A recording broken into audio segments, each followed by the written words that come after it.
उसका उस पूरे धरने का ये कप्तान शमशेर सिंह जी जो है ये इन्होंने उसका नेतृत्व करने का काम किया। ये वहाँ पे सारे किसान संगठनों द्वारा इनको वहाँ पे लगाया हुआ था। एक हमारे किसान नेता हरपाल जी, ये भी यमुनानगर से, ये बड़ी शख्सियत है किसान आंदोलन में, ये बड़ी शख्सियत हैं। और सबने मिलके करी हरपाल कोशिश, आपने हमने सबने। सिरसा से भी आए हुए हैं जी बहुत सारी टीमें, सिरसा से भी आई हुई हैं। तो भाई ये जो कैसा, तो भाई ये जो कन्नौज से भी आए हुए हैं जी। अच्छा, तो सारे भाई किसान आंदोलन के जो आए हुए हैं यहाँ, हम आपको भी नमन करते हैं। और हम 750 उन किसानों को भी नमन करते हैं जिनकी जान कुर्बान हो गई, जिनके घर के चिराग बुझ गए, उन परिवारों को आज हम याद करते हैं। और ऐसी सरकार जिसके अहंकार ने 750 किसानों के परिवारों के घर के चिराग बुझा दिए, आज हम संकल्प लेते हैं इनके अहंकार और इनको घमंड को इसी धरती पे तोड़ेंगे, इनको धरती पे लाएंगे जो सर ने अहंकार में इतना नुकसान किए भी हम करते। तो अगर आज आप बहुत ज़रूरी, मैं यहाँ की बेटी हूँ, मुझे बहुत ज़रूरी एक मैसेज है जिससे ये वो सारे वोट थे। मैं यहाँ मैम भीख मांगूंगी से। अच्छा, मैं यहाँ की बेटी हूँ दौलतपुर की, मैं भीख मांगूंगी से। अच्छा, अभी बाद में एक बार मैं बोल लेता हूँ, फिर बाद में बोल लेंगे। कमल मान जी भी अपील करना चाहती हैं, तो अभी एक बार मैं बोल लेता हूँ, उसके बाद कमल जी का आपकी स्पेशल अपील करा देंगे, ठीक है। सज्जन सरपंच जी सामने जो बैठे हैं, और भी किसी का नाम रह गया हो तो पूरा गांव, पिता तुल्य बुजुर्ग, नौजवान साथी, मातृशक्ति, फिर भी किसी का नाम रह गया हो बीच में टोक लेना, घर की बात है, मैं ले दूंगा नाम, ठीक बात है ना। आज चुनाव, आदमपुर का उपचुनाव जो ना कभी आपने सोचा था, ना आपने कभी चाहा था, किसी के राजनीतिक स्वार्थ की वजह से वो चुनाव आप पे थोप दिया गया। चुनाव तो है, फैसला भी है, मगर इस फैसले का बहुत मायने है। आज पूरा प्रदेश इस तरफ देख रहा है, आदमपुर की तरफ। बटन तो एक दबेगा, मतलब मगर उसके दो मायने होंगे। एक हरियाणा में क्या मायना होगा, एक आदमपुर में क्या मायना।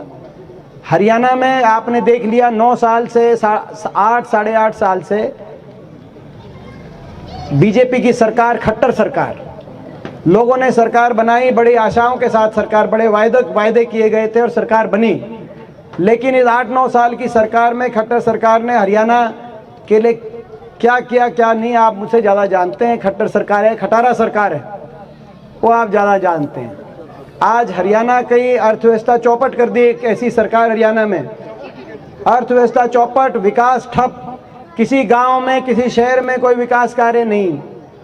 बेरोजगारी में आज हरियाणा नंबर 1 पहुंच गया। ना निवेश हुआ, ना कोई औद्योगिक क्षेत्र लगे, निवेश हो, इंडस्ट्रियलाइजेशन लगे कुछ, तो यानी कि निजी क्षेत्र में रोजगार बने, ना कोई सरकारी रोजगार। धीरे धीरे सरकारी नौकरी तो खत्म कर रहे हैं, जो थोड़ी बहुत निकली एक के बाद एक भर्ती घोटालों के भेंट चढ़ गई, सरकारी रोजगार लगा नहीं। 8 साल से एक भी शिक्षक की भर्ती नहीं हुई हरियाणा जैसे प्रदेश में। ऐसी परिस्थिति है, तो ना सरकारी नौकरी निकल पाई, ना प्राइवेट के अंदर इन्वेस्टमेंट हो चुका। बेरोजगारी में हरियाणा आज नंबर 1, खट्टर सरकार की देन। बेरोजगारी में नंबर 1, महंगाई में नंबर 1, सबसे ज़्यादा वैट। आज सबसे ज़्यादा महंगा डीजल और पेट्रोल चाहिए तो हरियाणा आई है। हाँ सही कहते जो, तो महंगाई में हरियाणा नंबर 1, बेरोजगारी में आज हरियाणा नंबर 1, क्राइम में जो नौजवान पीढ़ी है उनके भविष्य को चौराहे पे लाके खड़ा कर दिया, ना बेरोजगारी के गर्त में धकेल दिया। आज नशा और अपराध भी, आज हरियाणा नशे में, आज पंजाब से ज़्यादा आंकड़े हरियाणा के आ रहे हैं। मैं इसीलिए बात बता रहा हूँ कि आज हमें जागना होगा और जगाना होगा अगली पीढ़ी को बचाने के लिए। आज एक ऐसी सरकार हरियाणा में जिसने हर वर्ग को सड़क पे लाने का काम किया, ये भी कोई साधारण उपलब्धि नहीं है। 10 साल हमारी भी सरकार रही, 10 साल में कभी कोई आंदोलन नहीं करना पड़ा, किसी को धरना नहीं देना पड़ा। और अगर कोई छोटा मोटा कहीं धरना लगा भी तो सुबह अगर धरना लगा तो दोपहर तक बात करके कोई समाधान करके घर खुशी खुशी सारे वापस चले गए। लेकिन इनकी सरकार में कोई वर्ग ऐसा नहीं जिसको आंदोलन नहीं करना पड़ा हो। किसान को आंदोलन करना पड़ा अपनी फसल के भाव बचाने के लिए, गरीब आदमी को आंदोलन करना पड़ा। 100 गज के प्लॉट की हमारी जो स्कीम थी, हुड्डा सरकार की स्कीम, उसको बंद कर दिया इन्होंने, उस स्कीम को बचाने के लिए, मकान को बचाने के लिए। बड़े बुजुर्गों को आंदोलन करना पड़ रहा है अपनी बुढ़ापा पेंशन बचाने के लिए। स्कूल के बच्चों को धरने देने पड़ रहे हैं स्कूल बचाने के लिए, नए स्कूल खुलवाने के लिए नहीं, भाई स्कूल बंद ना और स्कूल में टीचर आ जाएं, उनको बचाने के लिए। नौजवानों को आंदोलन करना पड़ रहा है भर्ती घोटालों के खिलाफ, जवान को आंदोलन करना पड़ रहा है। जो फौज में भर्ती होती थी वो रेगुलर भर्ती बचाने के लिए कोई नई चीज़ नहीं मांग रहे, कह रहे हैं भर्ती जैसी होती थी कम से कम वैसे तो छोड़ दो। 4 साल की जो अभी बता रहे थे मलिक साहब, कप्तान साहब जो बता रहे थे, एयर मार्शल साहब भी बताएंगे, कर्नल साहब भी बताएंगे, पहले भर्ती होती थी, अब रेगुलर भर्ती के लिए हरियाणा से 5000 की भर्ती होती थी हर साल। अब 5000 से ऑल इंडिया क्लास लगने के बाद पूरे हरियाणा से 912 जो है अग्निवीर हरियाणा के बाटे आए, यानी कि 225 पक्की भर्ती, 5000 पक्की भर्ती से 225 पक्की भर्ती, क्योंकि 1/4 पक्के होंगे, बाकी तो घर वापस आ जाएंगे। हरियाणा में 25% देश के एक्स सर्विसमैन है और इतने ही बच्चे जो है ना 12 से 14% हमारे हर साल भर्ती होते थे, अब कहाँ जाएंगे।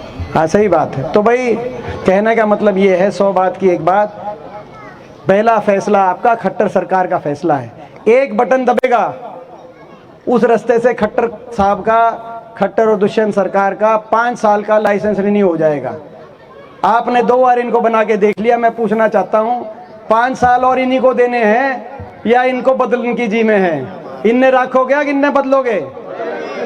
एक बार बताओ, हाथ खड़े करके बताओ, इनने बदलना है तो। बहुमत तो इस बार भी नहीं दिया था। बहुमत तो इस बार, ये ठीक कह रहे हैं, इस बार लोगों ने तो इस बार भी 5 साल का लाइसेंस नहीं दिया था, लोगों ने तो 40 पे रोक दिया था।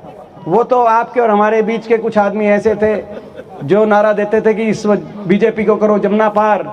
जेजेपी पार्टी थी, चुनाव का निशान चाबी था, मगर चाय ताला जो था वो चाइनीज था, चाड़ा नकली था। गलत तो नहीं कह रहा मैं। वो जाके उनकी लोगों ने तो कर दी थी जमुना पार, लोगों ने जमुना पार बजा दिया था। जमुना पार से पकड़ के जमुना में डुबकी लगा के दोबारा खट्टर साहब की सरकार बनाने का काम किया, 5 साल के लिए और थोप दी गई अब दोबारा से। तो ये पहला फैसला आपका ये है कि हरियाणा में अगर आप बदलाव चाहते हो, एक बटन से 5 साल का इनका लाइसेंस रिन्यू होगा और दूसरे बटन से हरियाणा में बदलाव आएगा। चौधरी भूपेंद्र सिंह हुड्डा जी के नेतृत्व में कांग्रेस पार्टी हरियाणा में सरकार बनाने का काम करे। उसमें आपका सहारा चाहिए, उसमें आपका सहारा चाहिए। आज आवश्यकता है हरियाणा में बदलाव की, आज आवश्यकता है हरियाणा में दोबारा से विकास का पहिया घूमे, जो विकास ठप पड़ा है। हरियाणा दोबारा आगे बढ़े, दोबारा हरियाणा के अंदर यूनिवर्सिटीज, थर्मल, कहीं इंडस्ट्रियल एरिया, कहीं विकास हरियाणा आगे बढ़े। जो गरीब आदमी की सारी पॉलिसीज इन्होंने बंद कर दी। हमारे समय 100 गज के प्लॉट की योजना थी, 4,92,000 परिवारों को 100 गज के प्लॉट मिले थे, इन्होंने बंद कर दिया। सरकार बनते ही सबसे पहला फैसला हुड्डा साहब का है कि जहां 100 गज के प्लॉट एससी वर्ग के हमारे भाई, बैकवर्ड के हमारे भाई, छत्तीस बिरादरी के बीपीएल गरीब परिवार जिनको 100 गज मिल गए थे, वहां पे उन कॉलोनियों का विकास कराएंगे। और जिन परिवारों को 100 गज के प्लॉट नहीं मिले थे, चाहे एक्वायर करके उनको 100 गज के प्लॉट दिलवाने पड़े, उनको 100 गज के प्लॉट दिलवाने का काम करें। हाँ मैं तो इसी तरीके से जो है स्कूल के अंदर वजीफे की योजना थी, वो बंद कर दी इन्होंने। गरीब का बच्चा पहली क्लास में आता था, हुड्डा साहब ने योजना करी, पहली क्लास से 12वीं क्लास तक योजना आज जो है वजीफा मिलता था, वो बंद कर दिया। उसको दोबारा से शुरू करेंगे। मनरेगा का बजट इन्होंने आधा कर दिया, वो दोबारा से। और बुढ़ापा पेंशन जो 5,000 का वायदा था कि 5,000 करेंगे, आज सरकार को 3 साल हो गए। मैं पूछना चाहता हूँ कितनी बुढ़ापा पेंशन है? 5,000 बुढ़ापा पेंशन आई या नहीं आई? जो आबादी वो भी भाई जिसको 5,000 बुढ़ापा पेंशन मिलती है उसका धर्म बनता है कि खट्टर साहब को और कमल के निशान पे वोट दे। भाई जिसके 5,000 पेंशन आती है, ठीक बात है ना? यही बात होती है जब वायदा। और भाई किसी के नहीं आती, उसका धर्म बनता है वो हाथ के निशान पे कांग्रेस पार्टी की वोट दे। और किसी बड़े बुजुर्ग की जिसकी पेंशन काट दी इनने, उसका ये हक बनता है कि भाई वो तो लट लेके खड़ा हो जाए। भाई ठीक बात है ना? पेंशन बढ़ा तो भाई ये एक बटन से बुढ़ापा पेंशन कटने का रास्ता बनता है और विश्वासघात का रास्ता। और दूसरे बटन से जय हुड्डा साहब ने जब बात की कि भाई हमारी जब सरकार थी, लगातार 10 साल देश में सबसे ज़्यादा पेंशन रही अपनी बुढ़ापा पेंशन। दोबारा मौका मिलेगा तो आते ही पहली कलम से 6,000 बुढ़ापा पेंशन, यानी कि एक घर में 12,000 देश में दोबारा से, चाहे राजस्थान हो, चाहे पंजाब हो, चाहे दिल्ली हो, चाहे बीजेपी हो, चाहे केजरीवाल हो, छुट्टी बोल के देश में जितने मुख्यमंत्री हैं कति छुट्टी बोल के और डंके की चोट पे सबसे ज्यादा बुढ़ापा पेंशन कहीं होगी तो हरियाणा के अंदर होगी। सबकी छुट्टी बोल के बुढ़ापा पेंशन। हाँ जी मैं बोल रहा हूँ एक एक करके। तो ये सारी हरियाणा को सकारात्मक दिशा की तरफ विकास की तरफ लेके जाएं, ये संकल्प लेके हम आगे बढ़ रहे हैं, जिसमें जिस बदलाव के लिए आपका साथ और आपका आशीर्वाद चाहिए। तो एक तो हरियाणा में बदलाव है, ऐसे ही चाहे किसान की बात हो, किसान को समर्थन मूल्य पे उसकी फसल, आज बाजरे का क्या हाल है आपके सामने है, आज बिजली का क्या हाल है आपके सामने, पानी का क्या हाल है। और ये तो तब की बात है जब इन्हें पता था कि इलेक्शन है। मैंने ऐसा आदमी नहीं देखा भाई। आदमपुर वालों, मुझे ये नहीं पता आप ऐसे जनप्रतिनिधि को कैसे वोट रहे हो, मेरे को नहीं पता भाई कैसी कार्यशैली है। ना कोई देखो, ना लोगों के सुख दुख में जो काम आए, ना कभी विधानसभा में एक बार भी आदमपुर के हक की आवाज उठाई हो। आप वीडियो दिखा दो आप कोई, और लोकसभा में, संसद में मेरे साथ थे, संसद में कभी आवाज उठाई हो, आप वीडियो दिखा दो। अगर मैं संसद में जाता हूं आपके आशीर्वाद से, 19 साल से देश की सबसे बड़ी पंचायत का मैं सदस्य हूं, शायद 42-43 साल में देश में कभी किसी को इतना अवसर नहीं मिला। लोगों ने बहुत आशीर्वाद दिया। 19 साल से मैं देश की सबसे बड़ी संसद का मैं सदस्य हूं, अब राज्यसभा में हूं, 3 बार लोकसभा में इससे पहले रहा। लोगों ने बहुत साथ दिया, मैंने सबका मान सम्मान करने की कोशिश करी। मैंने संसद में अगर जाने के बाद अगर 1 या 2 दिन बोलन का नंबर नहीं आए तो वहाँ जो हमारा स्पीकर होता है, हम उससे गुत्थम गुत्था हो जाते हैं, उसे लड़ाई झगड़ा कर लेते हैं, भाई हमारा बोलने का नंबर नहीं आया, हमें हरियाणा की बात कहने दो, हमें अपने हल्के की।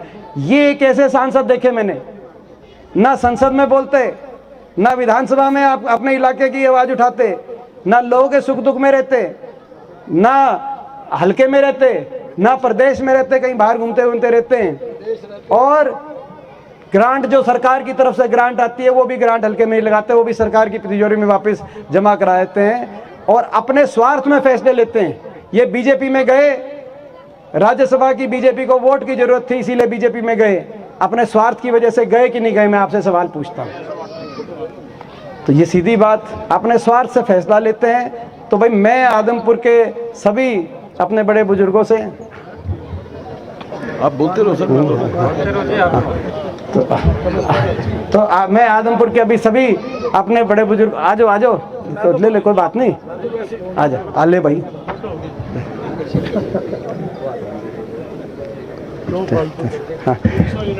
हाँ, तो अपना सभी बड़े बुजुर्गों से मैं ये कहना चाहता हूँ कि एक फैसला तो हरियाणा में बदलाव का है और दूसरा फैसला आदमपुर में बदलाव का है।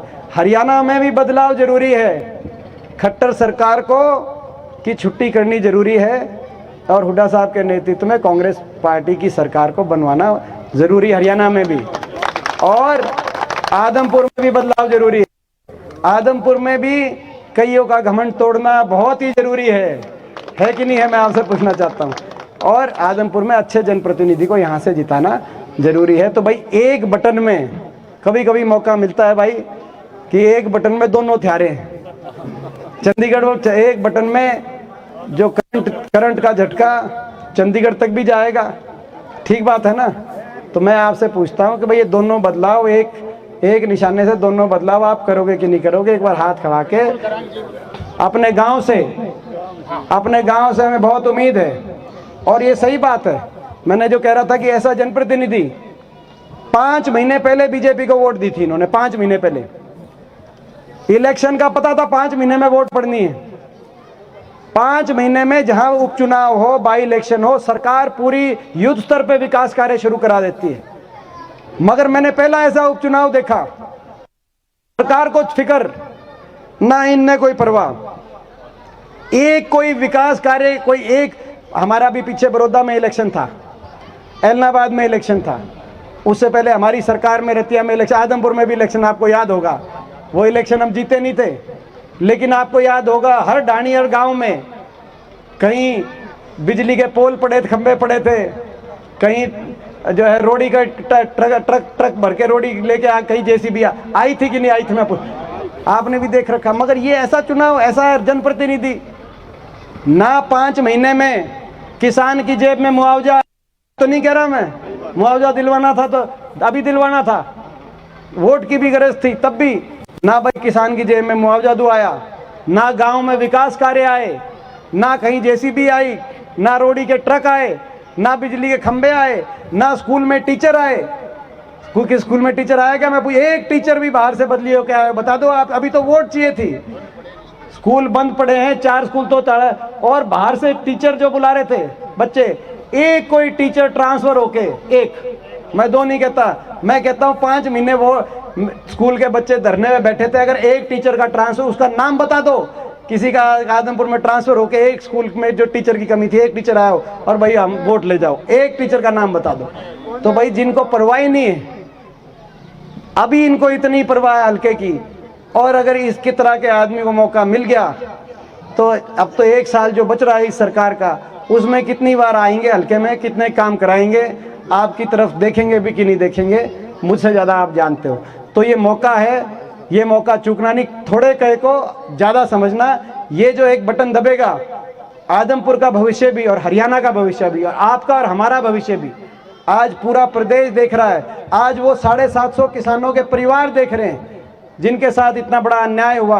आज पूरे प्रदेश का गरीब देख रहा है, नौजवान आपकी तरफ देख रहा है कि भाई भविष्य को बचाओ, इनसे पीछा छुटाओ। तो ये इस सरकार से, बीजेपी से, खट्टर से पेंडा छुटाओगे कि नहीं छुटाओगे?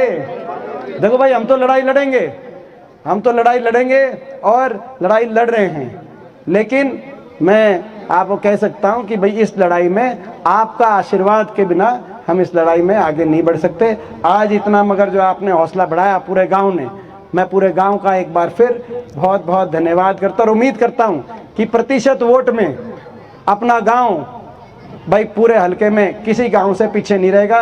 यहाँ भाई पीछे तो नहीं रहेगा गांव अपना, एक बार बता दो भाई पूरे विश्वास के साथ। बढ़िया वोटों से जीत होगी जी। बढ़िया वोटों से जीत नहीं, वोट प्रतिशत से, बढ़िया वोटों से जीत। अब भाई ऐसा है मान साहब, आपकी रिश्तेदारी भी बताई गांव में, आप करनाल से आए हुए बताते हैं, और आपकी रिश्तेदारी मैंने फोटो भी इसलिए तरवाई है, बढ़िया वोटों अब वो वोटों की जिम्मेदारी तेरी है भाई, तो आपकी भी है, आप भी मेहनत करना। 300 यूनिट वाला बोल दिया। अच्छा एक बात और रहेगी भाई, एक और, वैसे तो बिजली आ नहीं रही, थर्मल का कोई कारखाना इन्होंने लगाया नहीं, लेकिन बिजली कर दी बहुत महंगी। हुड्डा साहब ने जैसे पिछली बार जब सरकार बनी तो आते ही पहले एक कलम से बिजली के बिल माफ़ किए थे, बिजली के बिलों के सारे पेंडिंग ड्यूज माफ़ किए थे। इस बार अगर अवसर मिलता है तो पहली कलम से बिना शर्त हर उपभोक्ता के, बिना किसी शर्त के, बिना कंडीशन के, हर उपभोक्ता के 300 यूनिट बिजली के हर महीने के फ्री मुफ्त के अंदर करने का ये काम करेंगे। तो हरियाणा को दोबारा हरियाणा आगे बढ़े, कुल मिला के आपका और हमारा ये संकल्प है। और अब मेरे ख्याल ये जो है बोलना चाहेंगे मिसेज मान जी।